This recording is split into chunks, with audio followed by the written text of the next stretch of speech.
অনেকদিন ধরেই অরিন্দম বলছিল যে রসগোল্লা খেতে ইচ্ছা করছে। এখানে তো সেরকম ভাবে পাওয়া যায় না। তো হয় বাড়িতে বানাতে হয়। আমি তো জীবনে কোনোদিন বাড়িতে বানাইনি, না আমার কোনো এক্সপিরিয়েন্স আছে এইসব বিষয়ে। অনেক ইউটিউব দেখে দেখে লাস্টে নিজেকে সাহস জোগালাম যে খারাপ হলে হবে, ট্রাই তো করি। প্রথমে সাদা রসগোল্লাই বানিয়েছিলাম, তাও এই কটাই বানিয়েছিলাম।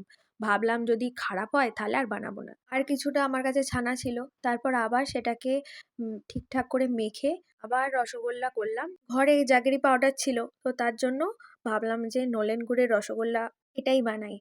তো পারফেক্ট তো একদমই হয়নি, দোকানের মতো কি আমি পারি, সেটা তো সম্ভব না। তাও নিজেদেরকে আশ্বাস দেয়া যে কলকাতায় তো এখন যেতে পারবো না, আর কলকাতা থেকে এখন রসগোল্লাও আনতে যেতে পারবো না। তো ওই আর কি, প্রথমবার সাহসের সাথে করেছি। নেক্সট বার চেষ্টা করব পারফেক্টলি করার, মানে দোকানের মতো।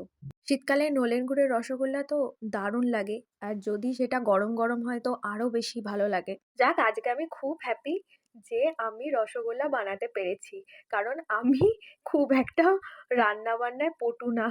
তাই আজকে আমি রসগোল্লাটা পারফেক্টলি না ভেঙে যে এত সুন্দর বানাতে পেরেছি, তার জন্য আমি নিজে হ্যাপি।